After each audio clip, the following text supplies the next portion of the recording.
ప్రస్తుతం మనతో ఆంధ్రప్రదేశ్ సాధు పరిషత్ గౌరవ అధ్యక్షులు అట్లూరి నారాయణ గారు ప్రస్తుతం మనతో ఉన్నారు. ఆయనతో తాజా రాష్ట్ర పరిణామాలపై చర్చించే ప్రయత్నం చేద్దాం. సార్, ముఖ్యంగా జగన్మోహన్ రెడ్డి గారు గత కొంతకాలంగా ఆయన పర్యటనలు చూస్తూ ఉంటే, ఆయన పరామర్శలు చూస్తూ ఉంటే, ఆయన ప్రెస్ మీట్లు చూస్తూ ఉంటే అసలు ఏమనిపిస్తుంది సార్ మీకు?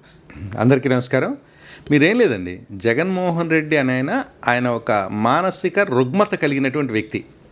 ఇలాంటి వాళ్ళ కోసమే, ఇలాంటి మానసిక రుగ్మత ఉన్న వాళ్ళ గురించే ఒక మానసిక శాస్త్రవేత్త ఫ్రాయిడ్ ఏం చెప్తాడంటే, ఒక వ్యక్తి, ఒక మానసిక రోగి తనకి ఏదైతే దక్కదు అని డిసైడ్ అయిపోతాడో అప్పుడు విధ్వంసం వైపు అతని మైండ్ సెట్ తిరుగుతుందంట.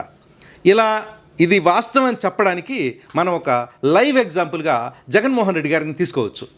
ఎందుకనంటే, మీరు గమనించారో లేదో, 2024లో వైఎస్ఆర్సీపీ గవర్నమెంట్ పోయాక, కూటమి గవర్నమెంట్ వచ్చాక అభివృద్ధి పనులు అతివేగంగా మనం ఇండస్ట్రియల్ పరంగా కానీ లేదా అమరావతి పరంగా కానివ్వండి, అన్ని రకాలుగా రైతులు కానివ్వండి, అందరూ కూడా సుభిక్షంగా ఉన్నారు.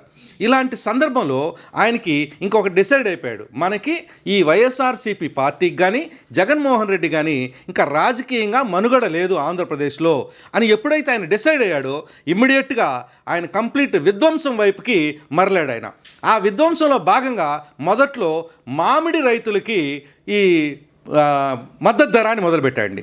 మామిడి రైతులకి మద్దతు ధర అంటే ఈయన ఏం చేశాడు, ఆయన దగ్గరున్న అవినీతి సొమ్ముతోటి మామిడికాయలు కొని రోడ్ల మీద పారబోసి వాటి మీద ట్రాక్టర్స్ నడిపించాడు. అంటే దాంతో మద్దతు ధర వచ్చేస్తుందంట. మరి జగన్మోహన్ రెడ్డి గారికి ఎవరు చెప్పారు ఐడియా తెలియదు. అది అయిపోయింది. నెక్స్ట్ రెండోది మిరపకి మద్దతు ధర అని చెప్పారు. ఆ రోజు మీరు గమనిస్తే రాష్ట్ర ప్రజలు మొత్తం చూశారు. ఆ రోజు జనాలను చూస్తే మొత్తం తన గంజాయి బ్యాచ్ని మొత్తాన్ని దించాడు. ఆ గంజాయి బ్యాచ్ని దించి దాని మీద వెళ్తూ ఉంటే సొంత కార్యకర్త కారు కింద పడి చనిపోతే కనీసం పరామర్శించే దిక్కు లేదు.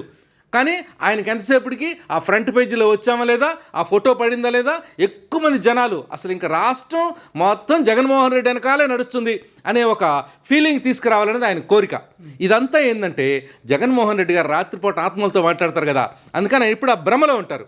ఎలాగా, అందరు రాష్ట్రం అంతా ఆయనకే ఉన్నట్టు, రాష్ట్రం అంతా యువత ఆయన్ని పిలుస్తున్నట్టు, జగన్మోహన్ రెడ్డి మీరు రండి రండి, అన్యాయం జరిగిపోతుంది ఇక్కడ.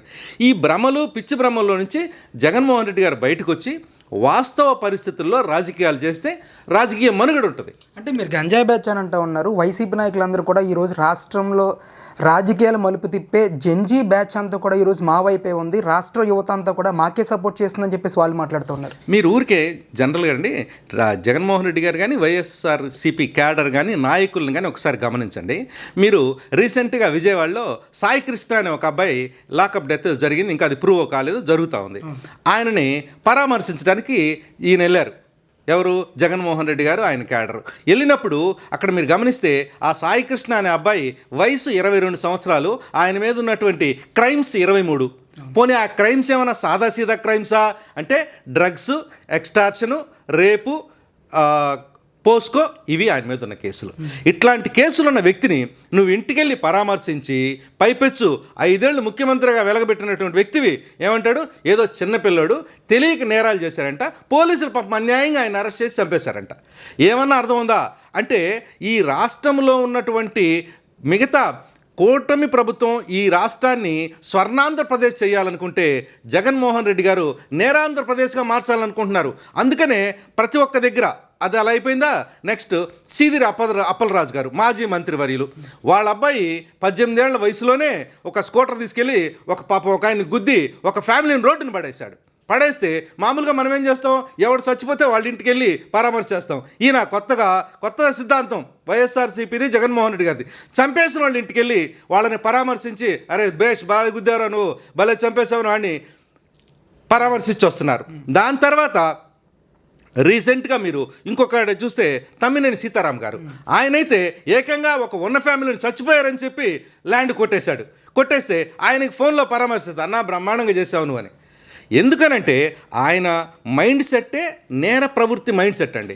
అందుకనే ఆయన ఎంతసేపటికి కూడా విధ్వంసం, నేర ప్రవృత్తి ఈ మైండ్ సెట్తో ఉంటారు కాబట్టి ఆయనకి ఈ రాష్ట్రంలో జరిగేటువంటి అభివృద్ధి అవసరం లేదు, అభివృద్ధి కాకూడదు ఇక్కడ. అంటే ఇదంతా కూడా రెడ్ బుక్ రాజ్యాంగంలో భాగంగానే లోకేష్ నడిపిస్తూ ఉన్నాడు. మా నాయకుల మీద కార్యకర్తల మీద అక్రమ కేసులు పెట్టి అరెస్టులు చేస్తూ ఉన్నారని చెప్పేసి ప్రజల్లోకి విస్తృతంగా ప్రచారం చేస్తూ ఉన్నారు జగన్మోహన్ రెడ్డి. ప్రజలు నమ్మే పరిస్థితి ఉందంటారు రాష్ట్రంలో? ప్రజలు నవ్వుకుంటున్నారండి. ఎందుకంటే ఈయన ఎవరిని పరామర్శించాడు? 23 కేసులు గంజాయి కేసులు ఉన్నటువంటి సాయి కృష్ణని 18 ఏళ్ల వయసులోనే ఒక కుటుంబాన్ని గుద్ది చంపేసినటువంటి సిదిరి అప్పలరాజు కొడుకుని వీళ్ళని ఈయన పరామర్శిస్తుంది. అంటే వీళ్ళేనా మీ కార్యకర్తలు? అంటే గంజాయి కేసుల్లో ఉండేవాళ్ళు, కార్లు బైకులు తీసుకెళ్లి మనుషులను గుద్ది చంపేసేవాళ్ళు మీ కార్యకర్తలు. వాళ్ళని పరామర్శించి వాళ్ళకి అన్యాయం జరుగుతుందని మీరు చెప్తున్నారు. అసలు ఏం సందేశం ఇవ్వాలనుకుంటున్నారు ఈ రాష్ట్రంలో ఉన్నటువంటి యువతకి? చదువుకొని ఉద్యోగాలు చేయమనా, లేకపోతే గంజాయి తాగి వైఎస్ఆర్సీపీ పార్టీలో తిరగమనా? మీరే ఆలోచించాలి. తెలుగు ప్రజలు కూడా ఆలోచించుకుంటారు. చాలా విఘ్నులు వాళ్ళు. ఆ విఘ్నతతోనే 2024లో బుద్ధి చెప్పారు. ఇంకెప్పుడు నమ్మే పరిస్థితి అయితే లేదు మాకు తెలిసి. అంటే ఆల్రెడీ ప్రజల్లో విశ్వసనీయత కోల్పోయింది కూటమి ప్రభుత్వం. ఆల్రెడీ ప్రజలు డిస్కషన్ చేసుకుంటూ ఉన్నారు. ప్రతి ఇంట్లోనే చర్చ మొదలైంది. జగన్మోహన్ రెడ్డి ఉంటే మనకు మంచి జరిగేది, ఖచ్చితంగా ఈసారి జగన్కి సపోర్ట్ చేయాలని చెప్పేసి ఒక డిస్కషన్ అయితే జరుగుతుందని చెప్పి జగన్మోహన్ రెడ్డి చెప్తా ఉన్నారు. వాస్తవ పరిస్థితి అండి, నిజంగానే ఈ విధంగా జరుగుతుందంటారు రాష్ట్రం? అదేనండి, మీకు చెప్పాను కదండి, జగన్మోహన్ రెడ్డి గారు ఆ భ్రమలో ఉన్నారు కంప్లీట్గా. ఏ భ్రమలో? ఆయన రాత్రిపూట ఆత్మలతో మాట్లాడే సందర్భంలో ఆయనకి ఇలాంటి ఇల్యూజినేషన్స్ అంటారు. ఇల్యూజినేషన్స్ అంటే భ్రమ అనమాట మనిషికి. అంటే చెప్పాక మీకు రాష్ట్రంలో యువత అంతా జగన్మోహన్ రెడ్డిని పిలుస్తున్నట్టు, రాష్ట్రంలో ఉన్న వాళ్ళందరూ కూడా మాకు మీరే కావాలంటున్నట్టు అట్లా ఆయన కలగంటా ఉంటారు ఇంట్లో. ఈ కలగనే లోపల ఎలక్షన్స్ అయిపోతుంటాయి. ఒక్కొక్క టర్మ్ ఎలక్షన్స్. అంటే ఇక్కడ మీరు యువత గురించి కూడా మాట్లాడుతూ ఉన్నారు. అసలు 2 ఏళ్ల పరిపాలనలో యువతకి ఈ కూటమి ప్రభుత్వం వచ్చిన తర్వాత ఉద్యోగ అవకాశాలు కానీ పరిశ్రమలు తీసుకొచ్చే విషయంలో కానీ ఏ విధంగా న్యాయం చేసిందంటారు కూటమి ప్రభుత్వం? మీరు ఒక్కటేనండి, వైఎస్ఆర్సీపీ ఏ పర్సన్ అయినా సరే top to bottom Jaganmohan Reddy దగ్గర నుంచి కార్యకర్త దాకా 2019 నుంచి 2024 వరకు నువ్వు ఎన్ని ఉద్యోగాలు ఇచ్చావు, నువ్వు ఎన్ని కంపెనీలు తీసుకొచ్చావు, నువ్వు ఒక శ్వేతపత్రం రిలీజ్ చేయి. ఈరోజు ఈ 2024 నుంచి 2-3 సంవత్సరాల్లో ఎన్ని ఎంఎన్సీ కంపెనీస్ వచ్చినాయి, ఎంతమందికి ఉద్యోగాలు వచ్చినాయి, ఎన్ని కంపెనీలు గ్రౌండ్ అయ్యాయి అనేది మేము క్లియర్గా రెడీగా ఉన్నారు కదా. కూటమి బీజేపీ కానీ టీడీపీ కానీ జనసేన కానీ. నువ్వు అవన్నీ వదిలేసి ఏదో గాలిలో మాట్లాడి గాలి మెడలు కట్టదు జగన్మోహన్ రెడ్డి గారు.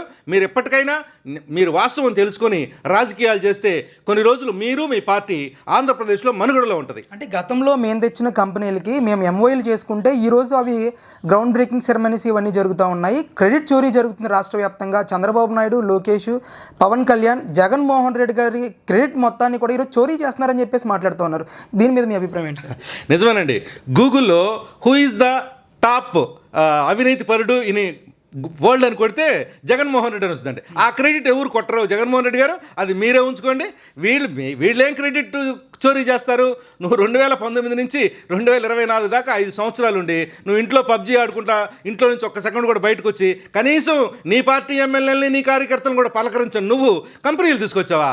ఊరుకోవా? నువ్వు ఊరుకో ప్యాలెస్ కొట్టుకున్నావు అంతే తప్పితే ఇంకేం చేసావు నువ్వు? ఇక్కడ తాడేపల్లిలో ఒక ప్యాలెస్, విశాఖపట్నంలో ఒక ప్యాలెస్, అక్కడేదో ఇంకో ప్యాలెస్ కట్టావు తప్పితే ఈ ప్యాలెస్లు వైఎస్ఆర్సీపీ పార్టీ ఆఫీసులు తప్పితే నువ్వేం చేసావు చెప్పు. మనం అడుగుతున్నాగా, శ్వేతపత్రం రిలీజ్ చేయి, చెప్పు ప్రజలకి పలానా వాళ్ళు పలానా పని చేశానని. ఏమి లేకుండా ఊరికే ఈ మాటలు ఇవన్నీ అంటే వీటిని బావులుగా నెల్లూరు యాస పోసుకోలు కబుర్లు అంటారు. ఈ చెప్పాల్సింది తప్పితే ఉపయోగపడేది ఏం లేదు. అంటే జగన్మోహన్ రెడ్డి బయటకు వస్తూ ఉంటే కూటమి ప్రభుత్వానికి ఆ జన సంద్రోహాన్ని చూసి వెన్నులో వణుకు పుడతా ఉంది. అందుకే ఆంక్షలు పెట్టి అడ్డుకుంటా ఉన్నారు. అయినా కూడా ఈ అభిమానులు ఎవరినైతే ఉన్నారో వాళ్ళని ఎవరిని కూడా ఆపలేని పరిస్థితి కనిపిస్తూ ఉంది ఈ రాష్ట్రంలో అని చెప్పి పెద్ద ఎత్తున వీడియోలు కానీ సోషల్ మీడియాలో ప్రచారం కానీ జరుగుతూ ఉంది. అసలు ఏంటండి దీని మీద ఏం చెప్తారు? అదేనండి, నేనేమంటానంటే ఈ జన సందోహాలు, ఈ విపరీతమైనటువంటి ప్రజలు ఓన్లీ సాక్షి టీవీ వాళ్ళకి సాక్షి టీవీ కెమెరాకే కనపడతాయండి. ఇంకెవ్వడు కనపడదు. మీరు కావాలంటే చూడండి, ఏ టీవీలోనే వస్తుందేమో, ఎందులో రాదు. ఇది ఓన్లీ ఆ బ్లూ మీడియాలో వస్తుంది. అయితే మేమేమంటున్నామంటే నీకు అంతమంది జనాలు వస్తున్నారు కదా, నువ్వు కాన్ఫిడెంట్ కదా, నువ్వు ఏవైతే ఇష్యూస్ ఉన్నాయో ప్రజలకి, ఇప్పుడు కూటమి ప్రభుత్వం ఒక మేనిఫెస్టో ఇచ్చింది, ఆ మేనిఫెస్టోలో ఏ విషయాలు వాళ్ళు పాటించలేదో, ఏ విషయాలు ప్రజలకు న్యాయం జరగలేదో దాని మీద ఫైట్ చేయి. నువ్వు 2019 నుంచి 2024 వరకు ఒక్క ఉద్యోగం కూడా ఇవ్వకుండా తీవ్రంగా అన్యాయం చేసి ఇప్పుడు 16,000 ఉద్యోగాలు ఒకేసారి ఇచ్చి 16,000 కుటుంబాలు హాయిగా ఆనందంగా ఉంటే ఆ ఓర్చుకోలేక నువ్వు దాని మీద సిబిఐ ఎంక్వైరీ ఏమంటావేంటి? దాన్ని బట్టి నువ్వు అర్థం చేసుకో నీ వెనకాల ఎంతమంది జనాలు ఉన్నారు, అసలు నువ్వు ఏ విషయాలు టేకప్ చేస్తున్నావు అనేది మీరు ఆలోచించి నిర్ణయం తీసుకోమని మేము జగన్మోహన్ రెడ్డి గారిని కోరుకుంటున్నాం.